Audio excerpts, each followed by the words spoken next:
That lawnmower. That's it. Start that.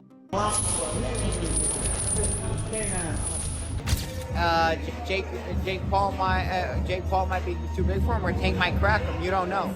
I made a post and basically told Roach. He tagged Lamar Roach and he said, look, you're not getting that fight with Tank. A day in the life of Gervonta Davis as he trains for Jake Paul is centered on discipline and focus. Every session revolves around speed, power, and sharp execution. From conditioning routines to sparring rounds, he remains locked in and committed to his mission. Each workout reflects his determination to show he's fully prepared for the challenge ahead, leaving no space for distractions.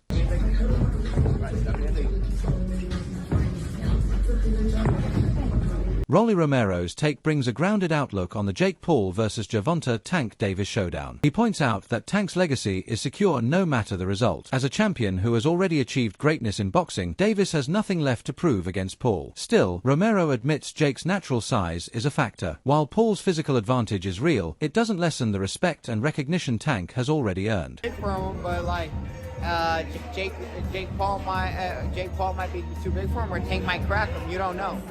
Like I said, or as an exhibition, we don't know if they throw at each other or not, or we don't know. I don't know. I can't give an opinion because I don't know what's going on. Do you think it impacts, will it impact Tank's legacy if Jake Paul were to beat him or even knock him out? Dude, Tank's a 3-division world champion, 4-time 3-division world champion. At the end of it, bro, you can't take anything away from him. You know, some people trying to give, that's fair, some people trying to give Tank a hard time. They're saying he should have took a fight with Lamar Roach or Shakur Stevenson. But when you think about it, do you think this is business and look, he's getting a bag, or is there some validity to people saying that he ducked Roach? I mean, there's still other options, you know? It's bro, you can't be mad at somebody for doing what they feel is best for them. It's the same way Roach feels Tank is the best option for him. Same way that Stevenson thinks Tank's the best option for him, or all this stuff, right? Pauli Malignaggi stresses the key difference between size and ring knowledge. Though Jake Paul has gained popularity and physical strength, Malignaggi argues that boxing experience outweighs raw power. Gervonta Davis has performed on the biggest stages, headlined major cards, and battled elite opposition. No matter Paul's size, he cannot match the years of training, ring IQ, and adaptability Tank possesses. Malignaggi maintains that in boxing, skill and experience usually decide fights over size alone. Davis is more to lose because he's the bona fide world champion. I don't care if he's much smaller. I think Jake Paul has sort of plateaued as far as where his boxing is concerned. It's rather low level. Yeah. He's big, he's physical, he's strong, he can hit. So there is that risk. Davis, at lightweight, you're in a moment where it's too physical for you. You can clinch. Against the heavyweight, where you clinching? You ain't getting out of that corner just clinching anymore if you run out of space. You know what I mean? So it's interesting. But Davis, listen, there's a lot of talking points that I'm sure we'll get into when this gets closer to the fight. Davis can still punch at lightweight. Can he drop a heavyweight? There's a lot to gain there, right? If Davis knocks... The answer is yes. If Davis drops Jake on his ass, as much as Davis is the one with more to lose, it's still a highlight moment. A visual that will stay forever. Yeah. But if you get dropped, even if you're smaller, you're still a world champion, multiple weight classes. If you get dropped, what's the look? What's the feel? On the inside, as boxers, me and Chris Algieri, the champ, even you, Jimmy, you have fight experience, so we know that the risk is a big guy that big hits you. You're probably going down if you're a small guy if he hits you clean. So we know the risk, but how does it look to the public eye who don't understand that? You know what I mean? The public. So there is a lot to lose, though. There's a bit to gain. I wouldn't necessarily have an issue with this had Davis's career arc been one that benefited boxing. Davis was manufactured and put into a position where he's supposed to benefit boxing, and I don't think he has. I think he's hurt boxing. So by giving him this reward, that's my problem. Why are we watching this? Why don't you make him earn his spot that he still hasn't earned? Teofimo Lopez views the fight more as a spectacle than a sporting contest. To him, it's less about rankings or legacy and more about entertainment and big paydays. He recognizes that both Jake Paul and Gervonta Davis will earn massive profits, which can't be ignored. While it lacks the prestige of a title fight, Lopez believes it still benefits the sport. By drawing mainstream buzz, even a show like Matchup can attract new audiences and expand boxing's popularity. popularity. Invested on it, and I'm actually very happy for Gervonta and Jake. I really am, man. It's good for the sport in some way, you know? So a heavyweight versus a lightweight. Yeah. You got a fly hit me, yeah. A heavyweight versus a lightweight. How's this going to work? Hey, they make it work. It's an exhibition for a reason. So, you know, they know what they're doing. And, you know, shout out to Netflix and shout out to both of them, honestly. Like I said, I think a lot of people in the boxing world are kind of upset. I could care less. I think they're going to go out there and make their money. It falls on the number 8 for a reason. They're going to make a lot of money.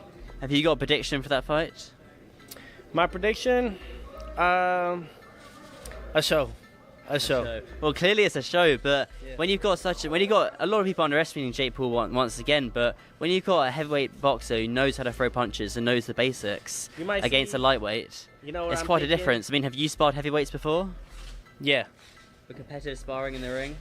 Yeah, it's not the same. It's not the same, not at all. Definitely got to move. I've actually played around a few times, went through between their legs just to duck around. But yeah, because they're taller, you know. But I think for that competition, that fight, it reminds me a lot like The Big Show, and Floyd Mayweather when they fought in WrestleMania. Yeah. Mm-hmm. And will that end the same way? Possibly. Maybe some brass knuckles in there too. Can you see Jake Paul knocking out Gervonta Davis? It's boxing, man. And if it's a show like this, anything goes, anything happens. Nate Diaz, never one to hold back, dismisses the matchup outright. To him, the fight offers no real competitive significance. Diaz argues that regardless of the winner, the outcome adds nothing meaningful to either man's career. He views it as a spectacle created for entertainment, resembling professional wrestling or scripted shows. His stance cuts through the hype, painting the fight as more sideshow than sport. I gotta ask you, Jake Paul versus Gervonta Davis. Does Davis have a chance? Gervonta is a great boxer, but he ain't gonna do. So you got Jake Paul by knockout, or? No, I don't got anybody, but I don't think. He's just too small. It just. I don't want to beat up somebody that small. I don't want to. You know what I'm saying? What do you think of the fight? I don't want to lose to somebody else. There's no point in the fight. It's a great fight, actually. You think I'm it's a not good hating fight? on the fight, but I think. My thoughts on it is let's watch it, see what happens. Ryan Garcia said that boxing is turning into WWE. Yeah, with that type of matchup. You agree? Last thing, White House card, like he said, you want Conor McGregor? Yeah, but the whole thing's on WWE, so it's like, at least that's happening. It's getting something to talk about, something to watch, and I'm looking forward to that. Jeff Mayweather shares Nate Diaz's doubts with a similar level of skepticism. He considers the pairing strange and questions the reasons behind it. In his eyes, matching a proven champion like Tank against a YouTuber-turned-boxer in Jake Paul lacks logic. While he admits the business aspect plays a role, he still sees the event as unnecessary. His remarks echo the sentiment of many boxing purists puzzled by crossover fights. It's kind of weird because Jake Paul is extremely bigger than Tank, and I mean, but with it being a exhibition, it makes sense. It's fine. He got a big name that he's going to be fighting, but I mean, it really makes no sense because he's going to be weighing over 200 and some pounds. Tank's going to probably be weighing maybe at the most 147, 150. So I don't even understand why the fight is happening. KSI, a veteran of the influencer boxing scene, sheds light on Jake Paul's promotional playbook. He argues that the rumors of Paul facing Anthony Joshua were never serious, but rather a ploy to generate buzz and mislead fans. In his view, the fight with Gervonta Davis is just another step in Jake's strategy to stir hype rather than chase true heavyweight competition. KSI's comments highlight the theatrical and often manipulative side of modern boxing promotion. I knew AJ and Jake was never going to happen. I didn't. Really? Yeah. You thought it was actually gonna happen? Bro, it's so crazy. Like, I feel like so many people just believe everything online. But that's pretty unbelievable on the other hand. I feel like I know, well, okay, how do I say it like this? Atoma versus White.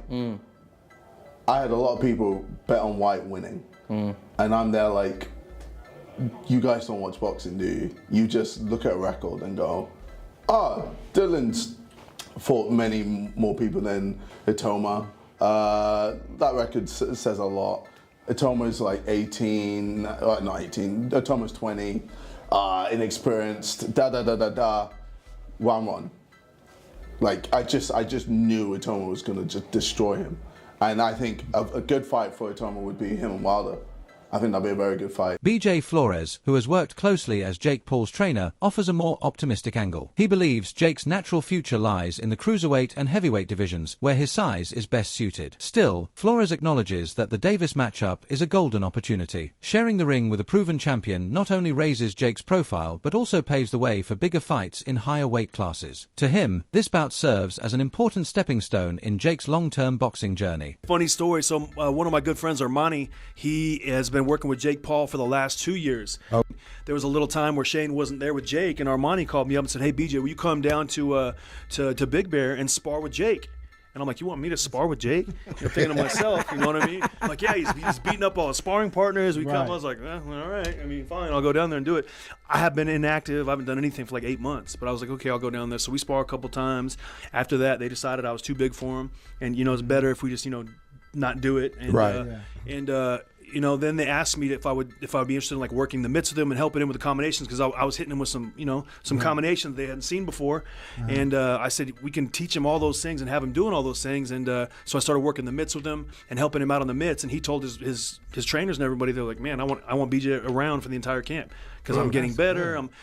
My job is like Shane does the advice in the corner and I do the mitts. Respected journalist Gareth A. Davies is far less supportive, branding the fight a circus act that values spectacle over substance. He warns that while the event may draw mass attention, it risks undermining boxing's credibility. Davies argues the clear mismatch in weight and natural size strips the contest of fairness, replacing sport with theatrics driven by money. He cautions that if this trend continues, the sport could lose its integrity and alienate purist fans. Yet even Davies concedes that despite his criticism, controversy is one of boxing's most powerful promotional tools, and fights like this inevitably create massive buzz. I think we've gone out of the frying pan and into the fire, because we thought we were going to get Jake Paul and Anthony Joshua very soon. We'll speak to Frank Smith about that in the next section, obviously. Eddie Hearn was teasing it to me personally last week. £80 million on the table for Anthony Joshua to fight Jake Paul. But 8 inches in height difference, 7 weight divisions between them, 5 stone, 70 pounds between them. It's a joke. It's a circus fight as opposed to a disgrace of a fight, which was Anthony Joshua and Jake Paul. At least you feel in this you've got quite a poor, very big one against a pound-for-pound, brilliant, unbeaten little un. And the little un who'll come up to his navel will hit him with a lot of body shots. I said in the week to Danny Kelly and Charlie Brooker that... do I mean Charlie Brooker? No, Baker. Charlie Baker. That Charlie Brooker's a different person altogether. That he'll be throwing the Superman punch, the leaping left hook. It's going to be a very odd thing. It's called, in inverted commas, an exhibition bout. But everybody in boxing who is a name doesn't mind going in with Jake Paul because they know they're making millions of dollars. And that's the only reason that Gervonta Davis, who's being called the poison little elf by Jake Paul, and it'll be fun in the build-up. Everybody in boxing knows they're guaranteed to make millions of those silverbacks, those greenback notes that they give out in America, and they give them out for fun when Jake Paul fights. So he's not going to say no to it. But can you pick a winner in that fight? I don't want to. Vargas Jr. brings a contrasting perspective, pointing to the element of surprise. For him, the unexpected nature of this matchup is exactly what makes it exciting. Fans thrive on novelty, and this fight delivers it in full. Whether positive or negative, Vargas believes the shock factor alone ensures the bout is worth discussing, adding intrigue to the event. We dress or, this generation, as far as like fighters, they relate to more who's more popular. That's why we're seeing the Jake Paul versus Gervonta fight, which is, that's crazy to me because we would never see that. And, back in my dad's day, but now we're getting this and it's just like, fuck it. I mean, people are going to see it, bro. So it is what it is. But whether people know him more or not, or me, it doesn't matter. I know that he's coming and he's coming game and he wants to make a statement as well. So we're just coming to interrupt those plans. This is boxing, and I'm so excited to demonstrate my skills. I could box, I could counterpunch, I could bang when I want to, and I'm gonna demonstrate that. I'm gonna do what I want to do in there come September 13th. Yeah, you know, we spoke about this a little bit earlier. But it's a 10-round fight. You know, could be a different pace of a fight. But what do you think is like the key for you to get this win, regardless if it's a knockout or if it goes all 10 rounds? I think just be smart. Be in there, be smart, be first, and do what I do. I think if I try to do a little too much, like my dad says, when you try doing too much, it looks you're trying too hard. So only thing I got to do is just come in the best shape possible. If it goes 10 rounds, then it goes 10 rounds. You know, we're doing 12 rounds of sparring. So if it needs to go to 10 rounds, we'll have the gas tank to go.